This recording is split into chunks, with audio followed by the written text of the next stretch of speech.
Bien, hola, buena tarde compañeros. Bueno, en esta ocasión vamos a llevar a cabo nuestra sesión de esta semana que tiene que ver con el tema de sujetos de derecho internacional. En esta situación vamos a tener que analizar cuáles son aquellos sujetos de derecho internacional público y que, bueno, de alguna forma van a estar interactuando en las relaciones sociales pues a nivel internacional, ya que estos organismos pues generan muchísimas situaciones que pues tienen un impacto directamente hacia las sociedades. Los sujetos de derecho internacional público son aquellos que van a tener un impacto o un beneficio hacia las diferentes sociedades. El primer sujeto de derecho internacional, pues vamos a hablar de los estados soberanos. Ustedes seguramente se les complicará saber qué es un estado soberano, pero no son más que los países. ¿Por qué soberanos? Porque cada país, de acuerdo a la Carta de las Naciones Unidas, tiene su propia soberanía. ¿Qué implica la soberanía? Es decir, tiene su propia estructura gubernamental, tiene su propia sociedad, tiene su propia cultura, y esta sociedad es quien decide quiénes van a tomar el poder y qué tipo de rumbo en cuanto a la política económica, educacional de educación, perdón, o política van a empezar a tener. Entonces, en ese sentido, lo que podremos decir es que los estados soberanos, pues son, o los países son los primeros sujetos de derecho internacional. Pero también, por otro lado, pues no son los únicos en realidad, ¿no? O sea, no van a ser los únicos individuos que vamos a estar normando, sino también vamos a tener otro tipo de instituciones de carácter de derecho internacional que también van a estar interactuando con las con los diferentes países. Dentro de estos organismos, pues también tenemos en un principio al GATT, que es prácticamente el acuerdo que se genera a nivel internacional respecto de medidas comerciales. Después tenemos a la Organización Mundial del Comercio, a la ONU, al Fondo Monetario Internacional, y por otro lado tenemos también al Banco Mundial, dependiendo de sus facultades. Estos cuatro agentes, estos cuatro individuos, pues son básicamente aquellos que tienen un mayor impacto en cuanto al tema de los sujetos de derecho internacional público. Iremos uno por uno y veremos un poco de historia. El primero que vamos a ver, pues es prácticamente el tema de la ONU, de la Organización de Naciones Unidas, pero Organización de las Naciones Unidas también tiene o también toma un auge complicado, porque Naciones Unidas en realidad surge después de la Segunda Guerra Mundial, cuando se decide pacificar al mundo. Obviamente los gastos colaterales que conlleva una guerra pues implican muchas consecuencias jurídicas, y aparte de consecuencias jurídicas conllevan sobre todo catástrofes, gastos económicos, crisis económicas, y eso genera muchos problemas. Por lo tanto, se acordó después de la Segunda Guerra Mundial crear este organismo que va a tratar de dirimir los conflictos en materia internacional, con respecto de la naturaleza, pues de la naturaleza en materia, en materia, en materia de seguridad, en materia de la paz, que es primordialmente lo que se trata de entrar o de lo que se trata de encontrar en el mundo. Ya que como ustedes sabrán, a nivel de paz, ¿no? Pues toda la historia del mundo ha estado pues prácticamente enclaustrada en problemas militares que han generado muchísimos problemas. Y esa es una de las situaciones por medio de las cuales tenemos esta situación. En ese sentido, lo que vamos a estar generando, pues vamos a ver cómo es que se crea la ONU, y cuáles son sus principales funciones. Y bueno, vamos a ver un pequeño videito y regresamos.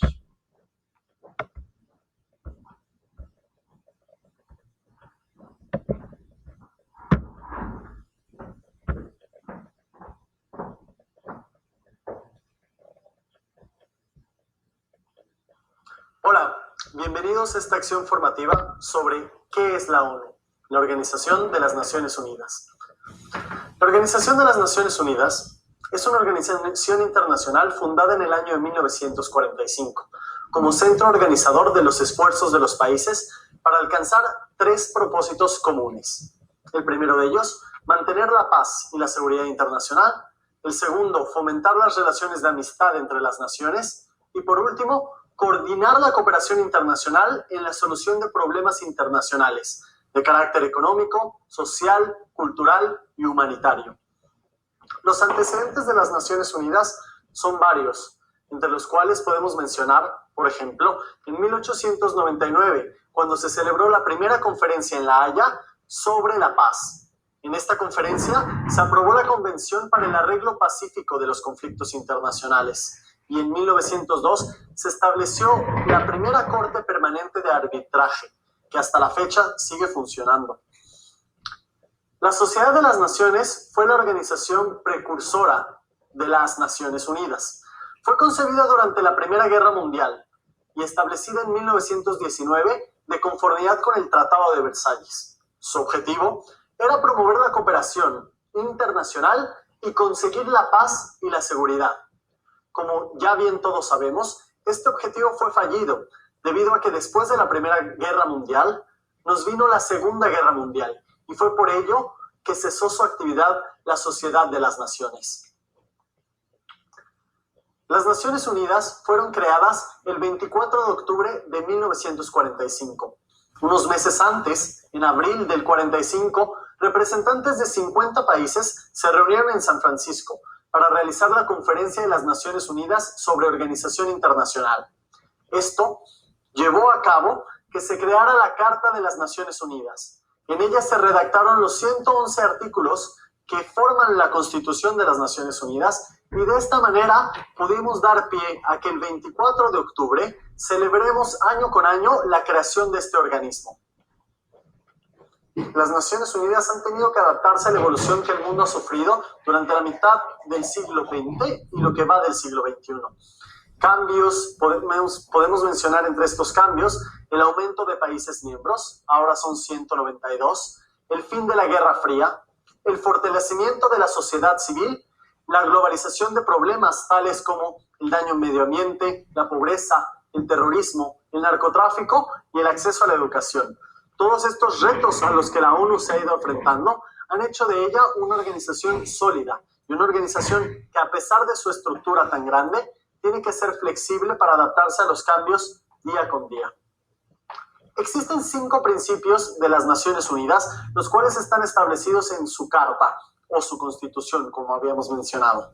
El primero de ellos es que la organización se basa en la igualdad soberana de todos sus miembros. Esto significa que cada miembro tiene un voto y cada miembro debe de cumplir y se le debe respetar su soberanía y las decisiones que ellos tomen. Todos los miembros, dice el segundo principio, deberán cumplir con las obligaciones contraídas de conformidad con la Carta de las Naciones Unidas. Esto significa que deberán respetar los acuerdos establecidos por la ONU, ya que ellos son miembros de la misma. Estos miembros arreglarán sus controversias internacionales por medios pacíficos, de tal manera que no se pongan en peligro ni la paz ni la seguridad internacionales, ni mucho menos la justicia. Como cuarto principio, se entiende que los miembros de esta organización, en sus relaciones internacionales, se van a abstener de recurrir a la amenaza o al uso de la fuerza. Con esto estamos hablando a las declaraciones de guerra. Hay que poner en perspectiva que la ONU se creó después de la Segunda Guerra Mundial para tratar de evitar un tercer conflicto, y los países estaban muy asustados y preocupados porque esto no volviera a suceder. Por último, también se tiene que tener en cuenta que fueron 50 países los que firmaron esta carta y no todos ellos estaban involucrados en ella. Por ello, la organización hará que los estados que no son miembros de las Naciones Unidas se conduzcan de acuerdo con estos principios, en la medida que sea necesaria para mantener la seguridad y la paz internacionales. Habiendo escuchado ya los principios de estas Naciones Unidas, podemos ahondar un poquito más en cómo se estructuran las Naciones Unidas. Bien sabemos ya cuáles son sus objetivos, que son mantener la paz y la seguridad internacional, también cuáles son sus medios y los principios que sigue, y ahora ellos crearon una estructura de 6 órganos principales, los cuales hacen que el funcionamiento de las Naciones Unidas pueda atender las distintas necesidades de nuestra sociedad actual. Por mencionar algunos de ellos, se encuentra la Asamblea General, el Consejo de Seguridad, el Consejo Económico y Social y la Corte Internacional de Justicia. Dentro de estos 6 organismos internacionales, o estos 6 órganos principales, se encuentran a su vez organismos internacionales y órganos subsidiarios, los cuales cumplen con funciones más específicas. Algunos de ellos los conocemos, como puede ser el Programa Mundial de Alimentos, la UNICEF, entre varios de ellos. Es importante mencionar que la tarea de Naciones Unidas no es fácil. Sin embargo, han conseguido logros bastante sobresalientes y es por ello que debemos seguir trabajando para que las Naciones Unidas tengan éxito en su tarea. Ejemplos de estos logros pueden ser la Declaración Universal de los Derechos Humanos en 1948, la elaboración de más de 80 tratados sobre derechos humanos que afectan para proteger y promover los derechos específicos de miembros de distintas sociedades, el Programa Mundial de Alimentos que ya mencionábamos previamente, que proporciona cada año aproximadamente más de 1/3 de la ayuda mundial de alimentos, los convenios que ha creado las Naciones Unidas sobre el medio ambiente, que han ayudado a reducir la lluvia ácida en Europa y en Norteamérica, que han cortado la contaminación marítima por todo el mundo y que han retirado la producción de gases que afectaban a nuestra capa de ozono. También, las peticiones de la ONU es importante mencionar que han logrado recaudar más de $1 billón por año para la ayuda de víctimas de guerras y catástrofes.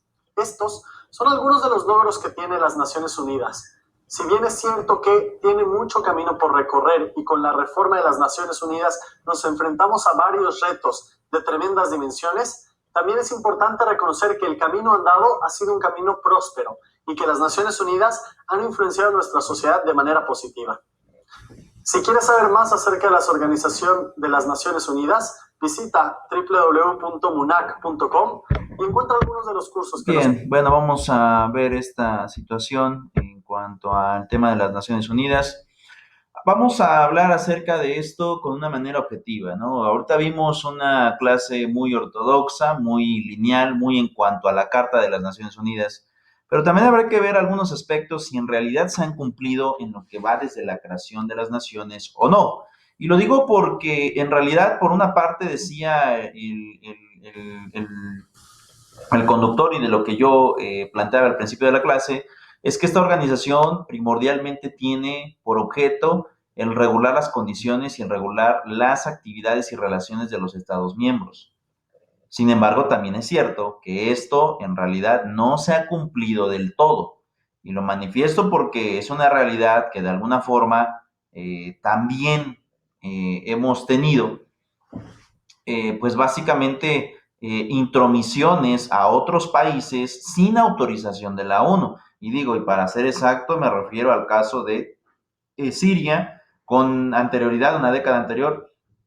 Podemos citar Afganistán, Irak, ¿no? 2 gobiernos que fueron derrocados a través de la intervención de los Estados Unidos de Norteamérica militarmente sin autorización de la ONU. Entonces, si hemos tenido guerras, en realidad no ha sido solamente pasividad como lo puede generar o como lo que en teoría pretende la ONU, pero de alguna forma, pues estos son síntomas de que pues el Estado no está respetando a las organizaciones como tales. Y sobre este conflicto me gustaría ver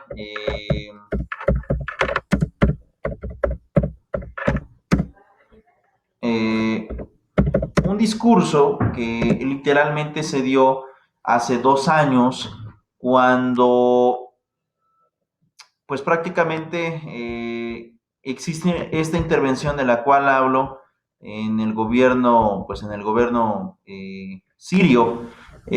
Voy a poner esta situación de este video, es un discurso de una crítica que le hace Bolivia a Estados Unidos en una junta de emergencia para hablar acerca de que los Estados Unidos, a pesar de no tener autorización, intervienen militarmente a un país. Y entonces, me parece muy bueno también este discurso y me gusta verlo porque pues también nos damos cuenta que a veces el derecho internacional, a pesar de que está regulado, pues muchas veces no se cumple y eso también habría que observarlo. No solamente es la cuestión doctrinaria meramente, ¿no?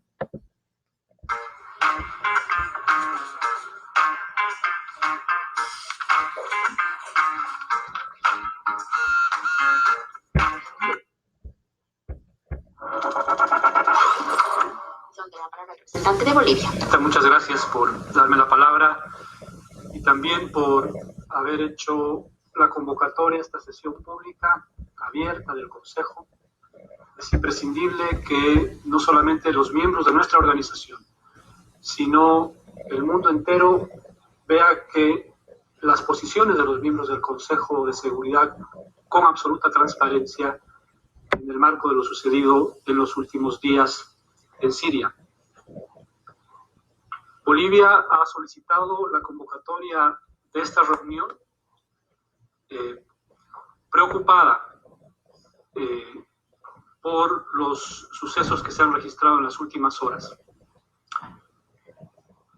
Mientras el Consejo de Seguridad debatía propuestas sobre cuál iba a ser el mecanismo de investigación de los horribles ataques con armas químicas de los que ha sido testigo la humanidad, mientras discutíamos las palabras que se iban a utilizar en una resolución que debía ser tratada por este Consejo, mientras los miembros permanentes y los miembros no permanentes planteábamos propuestas para el texto de esa resolución, Estados Unidos preparaba a su vez y ejecutaba un ataque unilateral. Los ataques con misiles, por supuesto, son una acción unilateral y representan una grave amenaza a la paz y seguridad internacionales. ¿Por qué? Porque a lo largo de los últimos 70 años, la humanidad ha construido una estructura no solamente física, no solamente institucional, sino además una estructura legal. Ha construido instrumentos de derecho internacional para evitar justamente que los más poderosos ataquen con impunidad a los más débiles, para garantizar un equilibrio en el mundo y evitar, por supuesto, que hayan gravísimas violaciones a la paz y seguridad internacional. Creemos que es deber de este Consejo, pero no solamente del Consejo, de la Organización de Naciones Unidas en todos sus órganos, defender al multilateralismo. Estamos aquí para defender al multilateralismo. Hemos acordado que esta carta, la Carta de Naciones Unidas, tiene que ser respetada. Y esta carta prohíbe las acciones unilaterales. Toda acción debe ser autorizada por el Consejo de Seguridad de acuerdo a la Carta de las Naciones Unidas. Me voy a permitir leer un par de artículos para que todos podamos refrescar un poco la memoria. El artículo 24 de esta carta dice lo siguiente: a fin de asegurar acción rápida y eficaz por parte de las Naciones Unidas, sus miembros confieren al Consejo de Seguridad la responsabilidad primordial de mantener la paz y la seguridad internacionales y reconocen que el Consejo de Seguridad actúa a nombre de ellos al desempeñar las funciones que le impone aquella responsabilidad. Este Consejo no son solamente los 15 miembros que estamos sentados en esta mesa. Nosotros representamos a los 193 estados de esta organización y a través de ellos a los pueblos del mundo. Y hemos acordado que las acciones unilaterales violan el derecho internacional. Mientras ayer discutíamos los proyectos de resolución, mientras nos esforzábamos para plantear alternativas y llegar a un consenso y mostrar unidad en el Consejo de Seguridad, Estados Unidos no solamente ataca unilateralmente, sino que cuando todos estábamos aquí discutiendo y exigiendo la necesidad de una investigación independiente, imparcial, completa y concluyente de esos ataques, Estados Unidos se convierte en el investigador, se convierte en el fiscal, se convierte en el juez y se convierte en el verdugo. ¿Dónde está la investigación que permite determinar objetivamente quién es el responsable de esos ataques? Esa es una violación gravísima, gravísima al derecho internacional. Y bueno, no vamos a terminar de verlo, en realidad no es la idea ver este discurso, pero es una semblanza muy particular pues básicamente acerca de cómo es que en realidad a veces hablamos del derecho internacional como algo inquebrantable. Si bien es cierto, el derecho ayuda a regular las conductas entre los diferentes países, también es cierto que este derecho, pues en realidad lo que ha demostrado es que ante los países que son hegemónicos, hablamos de Inglaterra, de Francia, de Estados Unidos, de China y de Inglaterra, el organismo se queda corto, ¿no? Es decir, no hay allí como tal un apoyo en cuanto a querer frenar de facto a uno de estos gobiernos. Entonces, ante esa situación, pues prácticamente lo que logramos visualizar es que sí existen muchos problemas todavía en cuanto a al derecho internacional, pues cuando los países grandes quieren hacer su voluntad e ir en contra incluso de las Naciones Unidas, se puede hacer, ¿no? Vuelvo a repetir, la guerra de Irak, la guerra de Afganistán, ahora el intervencionismo en Siria, en Irán también que quisieron entrar por temas de armamento de destrucción masiva y al final no encontraron nada. Es decir, es un problema en realidad hablar acerca de el funcionamiento pues de la ONU. Nos vamos a ir con otro que me parece uno bastante bueno, que nos explica en realidad, pues básicamente cómo es que el Fondo Monetario Internacional, pues tiene su historia y bueno, este organismo se creó para poder, en pocas palabras, mantener la estabilidad económica de los diferentes países. Muchos de los países funcionan a través de contribuciones para este organismo y cuando el organismo pues lo solicita o lo necesita, pues puede dar lugar también a préstamos que pues por consecuencia van a generar un rédito hacia el país miembro. Y bueno, esa es otra de las formas por medio de las cuales pues también se crea después de la Segunda Guerra Mundial un organismo con esta capacidad para generar pues estas situaciones de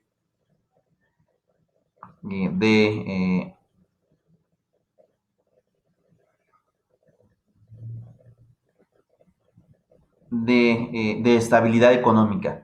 Aunque bueno, veremos cuál es su funcionamiento y ahorita pondremos en duda al organismo también en cuanto a las cuestiones reales que pues, se han generado a lo largo de la historia pues con los países que han solicitado el crédito en materia internacional. Como en otros momentos de su historia, Argentina volvió a endeudarse hasta el cuello con el Fondo Monetario Internacional, a pesar de que las encuestas afirman que un 75% de la población está en contra de estos acuerdos. ¿Qué es exactamente el FMI? Hoy te vamos a contar lo que tenés que saber acerca de su historia. El FMI es un organismo internacional que le permite a las potencias imperialistas controlar y asegurar el funcionamiento de la economía capitalista en todo el mundo. Fue creado en la conferencia de Bretton Woods en 1944, donde participaron 44 países para reconstruirse económica y financieramente luego de la Segunda Guerra Mundial.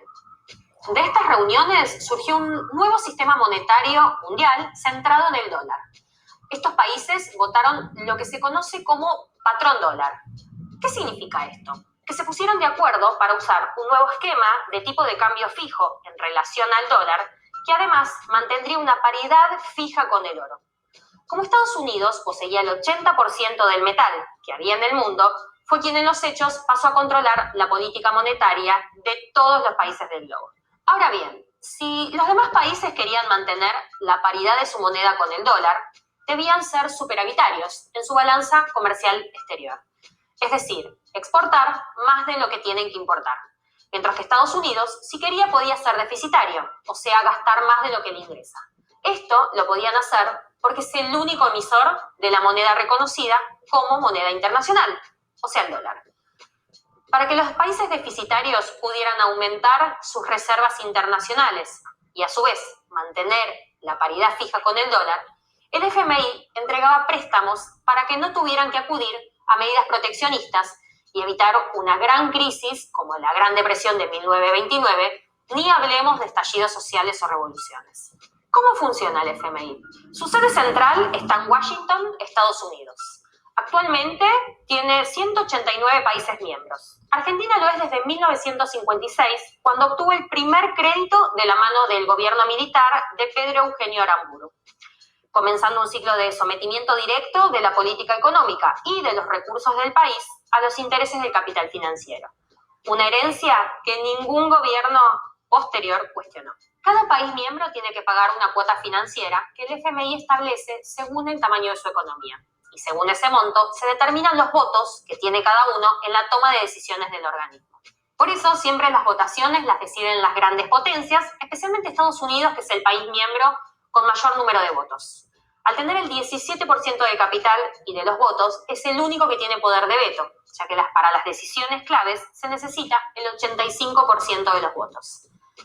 ¿Qué dicen los gobiernos y los medios burgueses para justificar los endeudamientos? Que fomentan la cooperación monetaria internacional, que ayudan a la estabilidad financiera y al crecimiento económico, que ayudan a crear más empleo, que luchan contra la pobreza, bla, bla, bla, bla, bla, bla, bla. Pero la verdadera función del FMI es otra: evitar que las crisis económicas de los distintos países del mundo pongan en riesgo los negocios de las grandes multinacionales imperialistas. El mundo capitalista de hoy está dividido en un puñado de naciones imperialistas como Estados Unidos, Japón, Alemania, Gran Bretaña, Francia, Italia, entre otros, y una amplia mayoría de países dependientes o semicoloniales, como es el caso de Argentina. En este marco, el FMI permite asegurarle a los países imperialistas el saqueo de los recursos y de la riqueza social de estos países dependientes a través de mecanismos de deuda que ellos llaman planes de estabilización o rescates, que básicamente funcionarían así. Prestan dinero, generan deudas imposibles de pagar y entonces el mismo país, ¿qué hace? Tiene que pedir otra vez préstamos para refinanciar esas deudas y entonces más deudas y otra vez nuevos préstamos y así se busca establecer una relación de dependencia eterna. Ahora, si un país le pide ayuda financiera al FMI, debe aceptar las condiciones que impone. Por eso su intervención no es solamente económica o monetaria, sino que también es política. A partir de la década del 70, el FMI comenzó a realizar préstamos a países latinoamericanos de manera extendida para que pudieran refinanciar su deuda externa. En la década siguiente, la crisis de la deuda hizo que tomaran préstamos de emergencia a cambio de comprometerse en realizar planes de ajuste. Esto implicaría desmantelamiento de las compañías estatales, apertura al libre comercio y a las inversiones extranjeras, privatizaciones y la reducción del gasto público, o sea, del gasto social. En los 90, el FMI fue el impulsor de los planes neoliberales que terminó en el brutal aumento de la deuda en Latinoamérica. Esto a su vez generó un gran crecimiento del desempleo, desigualdad y pobreza. Fue lo que ocurrió en Argentina bajo el gobierno de la Rúa, quien solicitó un rescate y cuyo final conocemos. Crisis del 2001, corralito de los ahorros, default de 2002 y una enorme crisis social y económica. Otro ejemplo es el caso de Grecia, donde el FMI es el segundo acreedor de su deuda, dejando como consecuencia a un 45% de los jubilados y al 40% de los jóvenes en la pobreza y un 52% de desempleo. Así como estos, hay muchísimos casos más. ¿Y ahora qué pasa? Después de los fracasos en América Latina y de la crisis internacional de 2008, el Fondo Monetario cambió su discurso público. Además de designar a Christine Lagarde en 2011 como la primera mujer presidenta, ahora tiene mayores recursos para sus préstamos y también renovó su marketing. Comenzó a hablar de proteger a los más pobres, porque dicen que no es el mismo fondo que hace 20 años. Pero en la práctica no modificó ni un milímetro su política económica estratégica. Sigue ordenando que es necesario otorgar mayor flexibilidad al mercado de trabajo, es decir, avanzar en reformas laborales concretas y atacando a los sindicatos. Lo que queda claro es que la deuda es un mecanismo de dominación de las potencias imperialistas, que ya se pagó varias veces en base al esfuerzo y al hambre de las grandes mayorías, y seguimos en la misma. Con toda esta información, lo que queda claro es que cualquier posibilidad de desarrollo del país a favor de las grandes mayorías obliga a plantearse la única salida realista: la ruptura con el FMI y el Banco Mundial y el fin de los pactos de subordinación al imperialismo. ¿Hay una salida? Sí la hay. El no pago de la deuda pública para que todos esos recursos se pongan en función de las necesidades más urgentes del pueblo trabajador, como puede ser la educación y la salud. Esto debe ir acompañado de otras medidas que son fundamentales, como la nacionalización de la banca y el monopolio estatal del comercio exterior. Y bien, como podremos darnos cuenta, pues en realidad el Fondo Monetario Internacional en un principio pues sí se creó para que de alguna forma la mayoría de los países obtuvieran un beneficio cuando tuvieran ya problemas de deuda pública generalizada. Y esto generó muchísimos problemas en lo posterior porque básicamente, como decía la conductora, pues todo el mundo empezó a pedir crédito excesivo y lo que se hizo fue una superdependencia del Fondo Monetario Internacional, a grado tal que hay países que literalmente le deben su estabilidad económica al fondo, como es el caso de Grecia, ahora Argentina. México también ha solicitado mucho crédito para el fondo, a pesar de que no es nuestro primer acreedor, tampoco es nuestro segundo acreedor, ni nuestro tercer acreedor, es como por el cuarto acreedor. Todavía le debemos dinero a los Estados Unidos de Norteamérica, le debemos dinero a Inglaterra a España y bueno, al Fondo Monetario Internacional, para que se den cuenta cómo está el tema de la problemática en cuanto a este tipo de rubros. Y es muy importante saberlo porque en realidad pues México ha tenido una dinámica de mucha exaspereza, mucha problemática y no se sabe con exactitud pues cómo es que va a funcionar este Fondo Monetario Internacional, sobre todo a la hora de tener pues esto en cuenta. Como bien lo decía, el Fondo Monetario Internacional siempre te pide, siempre a los países les dice, yo te voy a prestar, pero necesito que me des algo a cambio. Y lo que normalmente piden a cambio, pues son recursos naturales. Hoy, ante la situación mundial, el país o quien logre controlar los recursos naturales será el más rico y también el más poderoso política y armamentísticamente hablando. Entonces, no es nada bonito, cuando en realidad lo que estamos viendo es que pues ellos lo que quieren es sacar lucros, sacar beneficios económicos a través de la manipulación de los recursos naturales. Pero bueno, no es el único. Vamos con el Banco Mundial, que es otro organismo que se logra crear. Este sí va un poco más enfocado al tema de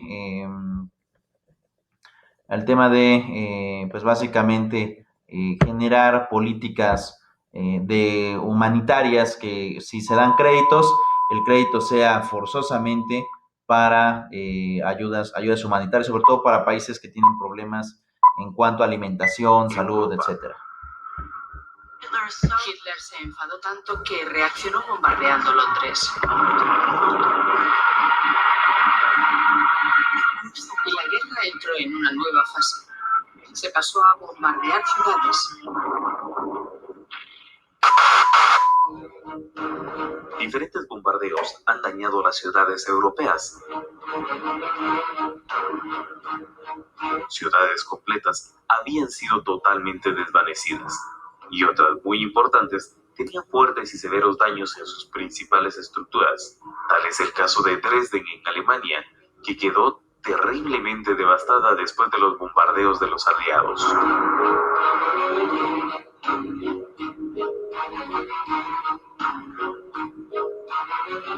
O el caso de Berlín, que fue destruida en gran parte por los soviéticos para lograr la caída del Führer.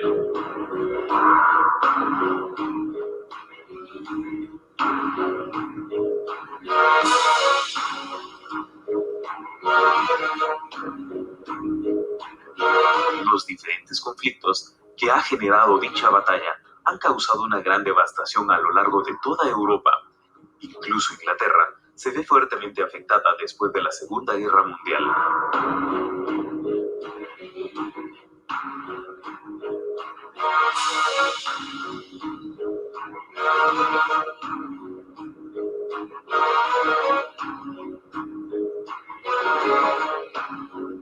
Previo a la firma de los acuerdos de paz entre los aliados y la Unión Soviética contra los nazis, cada quien selecciona una parte del territorio alemán. Los soviéticos la parte este, mientras que los aliados toda el área oeste.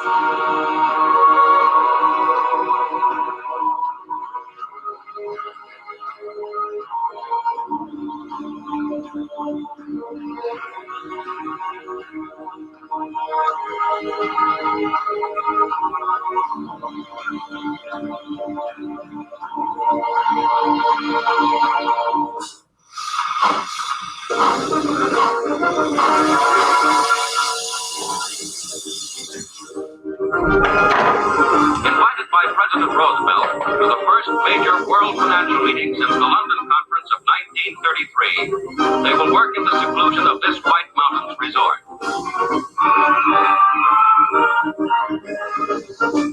Previo a los diferentes tratados, se incluye el famoso Tratado de Bretton Woods, llamado así por el complejo hotelero donde se realizó, mismo que crearía dos organismos que buscarían una plena reconstrucción de las ciudades devastadas posteriores al fin de la Segunda Guerra Mundial. Estas dos instituciones fueron el Banco Internacional de Reconstrucción y Fomento, mejor conocido como BID, y también el Fondo Monetario Internacional.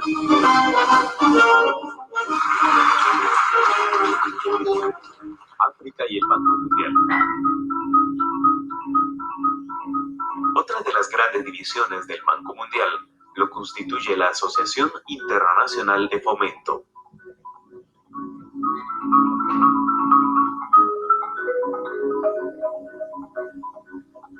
Para que los llamados países en vías de desarrollo puedan construir servicios básicos, entre ellos educación, vivienda, acceso al agua potable, entre otros.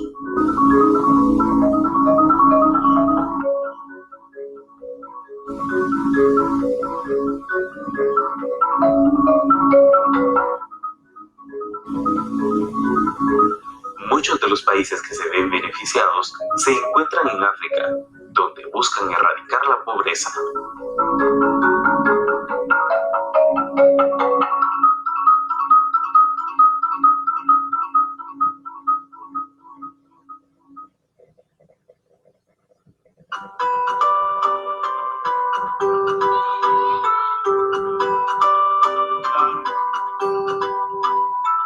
Stuff comes in and helps in building these houses, providing cement, providing iron sheets for roofing.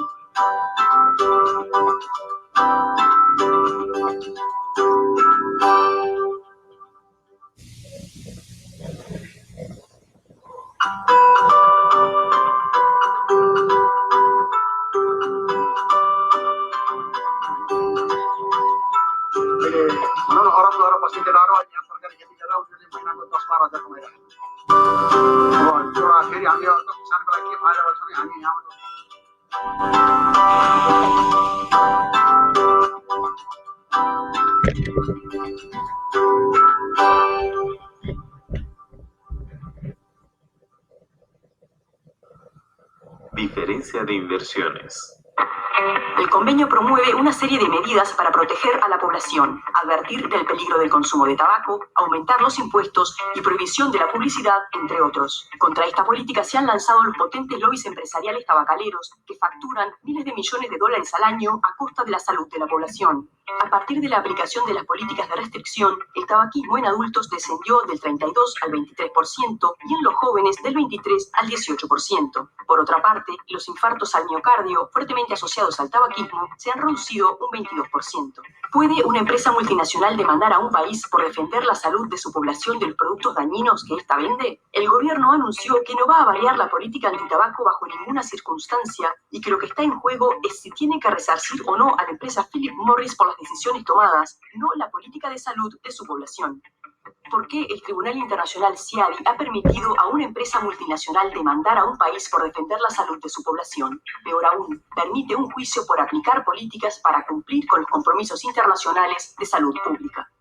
Uruguay es visto como uno de los grandes líderes regionales y mundiales en la pelea contra el tabaco, pero esta es una industria muy fuerte y con mucho dinero en el mundo. El juicio puede llevar de 2 a 3 años y la batalla de Uruguay contra la gigante multinacional recién empieza. La compañía petrolera Occidental, Oxy, presentó ante el CIADI, el Centro de Arbitraje del Banco Mundial en Washington, una solicitud de arbitraje solo 2 días después de que el ministro de Energía y Minas declarase la caducidad del contrato de participación para la exploración y explotación del bloque 15 de la región amazónica, contrato suscrito entre el Estado ecuatoriano y la empresa occidental.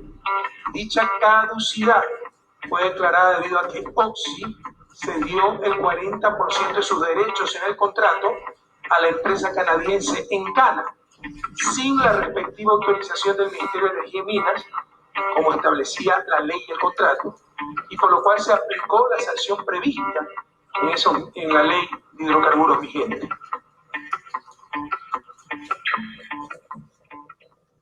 Beneficios en Guatemala. Bien, y como podrán darse cuenta, pues básicamente este Banco Mundial pues ha generado diferentes políticas también un poco complejas y diversificadas. En realidad, pues es una de las instituciones que pues más apoyo da hacia las poblaciones para generar pues también un fenómeno de confianza. Pero bueno, es otra institución, todavía nos falta el tema de la OMC y bueno, yo creo que con eso estaremos dando por terminado nuestros organismos de carácter